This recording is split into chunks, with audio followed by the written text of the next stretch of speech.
Olá, está começando agora o programa em discussão e hoje o tema é consumo consciente. Vocês sabem o que é isso?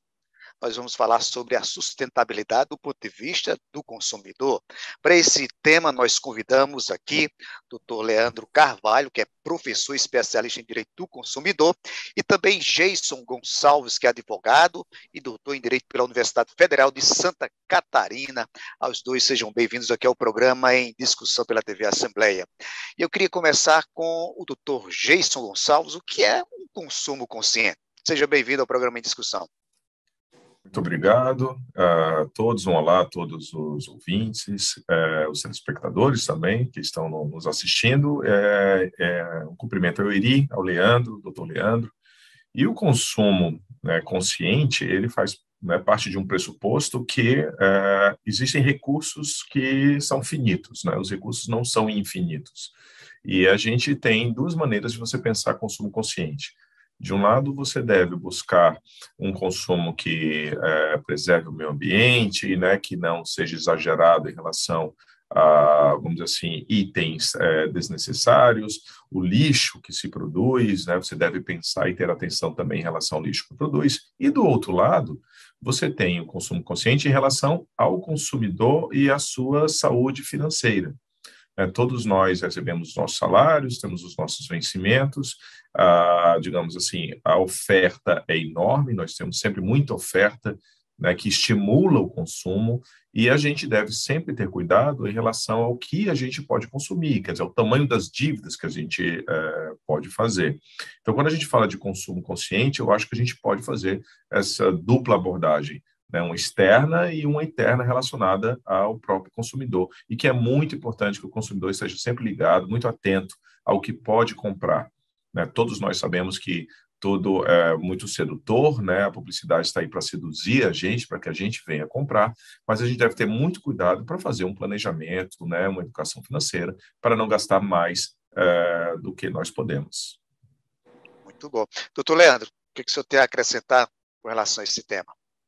É importantíssima a colocação do colega Geisel, eu já faço aqui os meus cumprimentos, tanto a ele como a você, Eri, todos os telespectadores, é sempre uma satisfação estar participando de um programa como o Em Discussão. Bem, o Jason tocou num ponto fulcral da nossa sociedade, que é o consumo, né? O consumo, ele é a mola propulsora para toda a economia, tudo está em torno do consumo, da produção, e quando nós falamos em consumir, quem é que não gosta de consumir?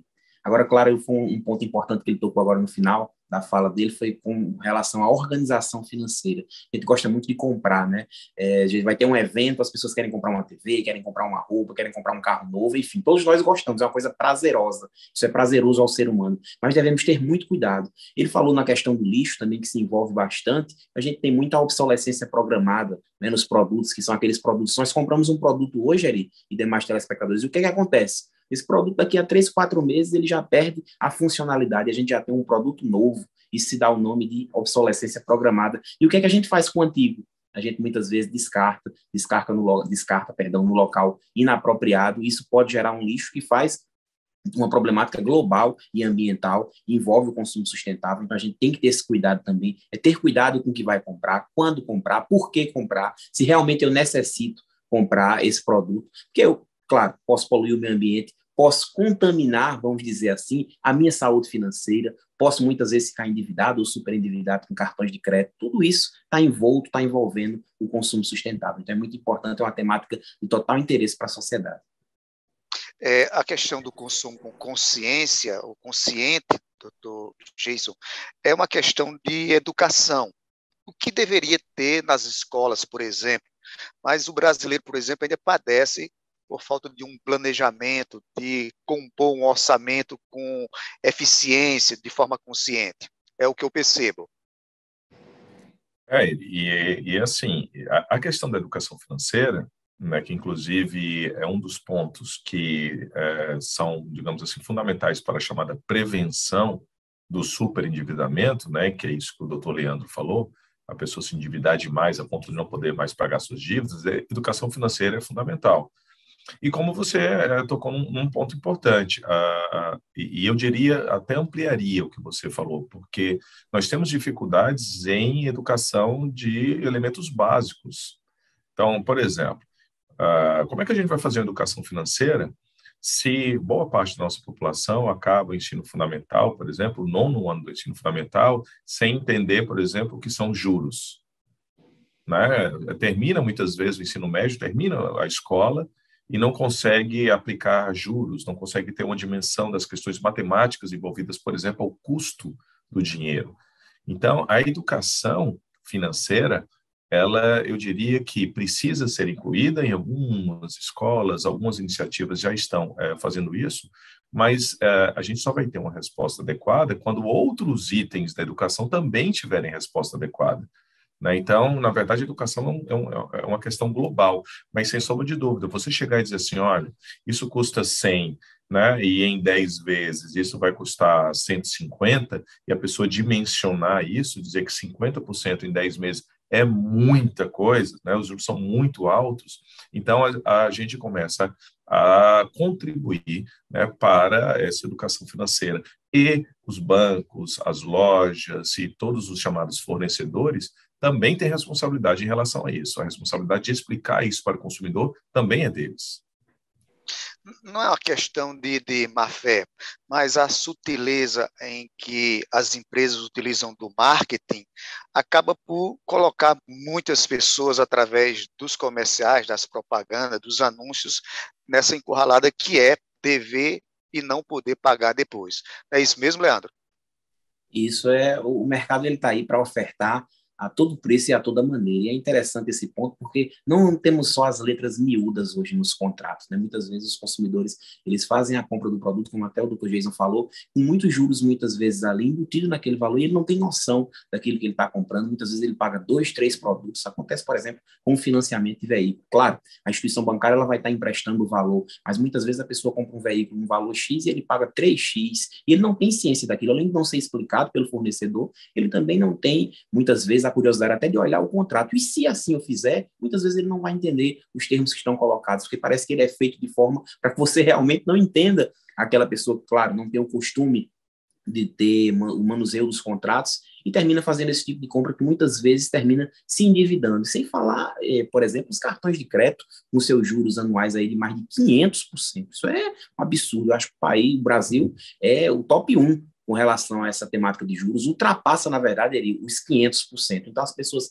compram no cartão de crédito, muitas vezes pagam o mínimo, né, pagam rotativo, não pagam cartão por completo, e uma fatura de R$ 1.000 em 3, 4 meses se transforma numa fatura de quase 10 mil. E quando o consumidor tenta conciliar ou, de alguma forma, pagar, ele não consegue, porque a empresa só quer dividir em parcelas, que a dívida vai triplicar ainda mais, e aí a gente tem o chamado anatocismo, né, toda a inclusão de juros nessas negociações. Então, realmente, o consumidor brasileiro, falando na temática aqui de Brasil, ele padece realmente de uma educação financeira, ele padece de um melhor esclarecimento para todo tipo de transação que ele faz, seja imobiliária, seja de um veículo, ou seja de um simples produto, um eletrodoméstico, como o Jason falou, muitas vezes num valor que ele paga 1/3 a mais ou a metade a mais, mas ele não tem ciência disso, e ele acha que termina sendo vantajoso, porque está dividindo no cartão de crédito. E geralmente, doutor Jason, o consumidor ele não tem ideia das suas obrigações diante do que ele consome, não é? Essa falta desse entendimento, por exemplo, o contrato por adesão, que já vem padronizado e ele não consegue enxergar porque quer realmente o produto e acaba entrando numa enrascada. Como você já tinha falado antes, inclusive, o marketing, né, a publicidade, ela é cada vez mais sofisticada, né? São muitos, vamos dizer assim, muitas artimanhas que as empresas, de maneira geral, usam para convencer o consumidor a comprar. O que a gente não pode também é imaginar que o consumidor não tenha condições, muitas vezes, de frear o seu desejo de consumo, né? Porque é isso que nós temos que entender também. Nós não podemos tratar sempre o consumidor como se ele não soubesse o que ele está fazendo. Muitas vezes ele sabe ou tem condições de saber, mas na ânsia de consumir, na ânsia, né, naquele desejo, como o próprio Dr. Leandro falou, ele vai comprando, e obviamente isso traz obrigações. Você fala do contrato de adesão, todos nós somos submetidos o tempo inteiro ao contrato de adesão. Né? É na internet, é no plano de saúde, né? Tudo é contrato de adesão. E a gente não tem como modificar cláusulas. Então, a atenção em relação aos contratos que a gente está celebrando é fundamental. Muitas vezes, contratos que, por exemplo, gerem maior ônus, mais dinheiro, uma coisa mais, um processo mais longo, seria interessante passar para alguém dar uma analisada, né? Um profissional da área do direito dar uma analisada, pelo menos para conversar quais são os pontos principais, porque a pessoa que não é da área, que é leigo no assunto, vai ter dificuldade, muitas vezes, inclusive, de entender os termos jurídicos que estão estabelecidos no contrato. Mas consumidores também têm responsabilidades, não só apenas as empresas, né, que sozinhas devem responder por um eventual problema na relação de consumo. Doutor Leandro, já são 2 anos de pandemia que nós estamos enfrentando. Isso agravou na questão do endividamento?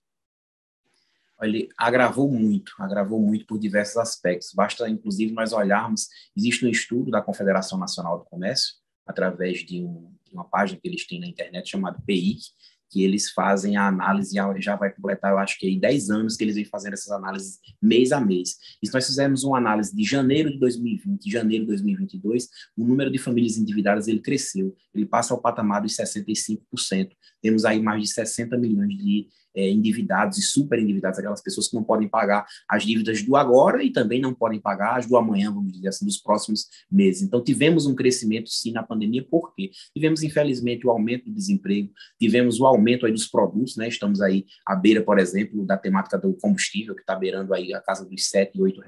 E tudo subiu, na realidade. E o salário mínimo não acompanha muitas vezes nem a inflação. Então, muitas pessoas perderam seus empregos, e aquelas pessoas que não perderam seus empregos tiveram muitas vezes a sua renda diminuída, ou muitas vezes o seu poder de compra diminuiu. O que essas pessoas fazem? Utilizam, infelizmente ou felizmente, o cartão de crédito. E eu digo felizmente ou infelizmente, porque o cartão ele é um instrumento que pode ser utilizado positivamente, desde que o consumidor saiba utilizar. Porque a partir do momento que ele não sabe, muitas vezes, por exemplo, pessoas têm 10 cartões de crédito com uma renda de R$ 1.200 por mês. Essa conta ela não fecha. A matemática é uma ciência exata, ela não aceita, isso termina não fechando. Então, na pandemia se enfrentou tudo isso, e as pessoas têm que comer, têm que se vestir, têm que se alimentar, e elas terminam utilizando o crédito para poder suprir essas necessidades. E não conseguiram honrar com as suas compras. Então, esse percentual de pessoas superendividadas cresceu ainda mais de março a abril de 2020 para cá. Então, como o senhor bem falou, são 2 anos de pandemia e nós tivemos um recrudescimento nesse aspecto.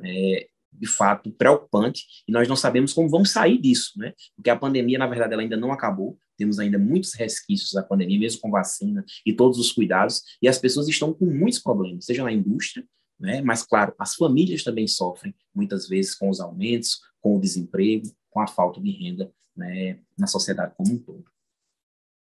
Ok, nós vamos agora a um intervalo e voltamos daqui a pouco falando sobre consumo consciente e sustentabilidade. Você não sai daí porque a gente volta em instantes.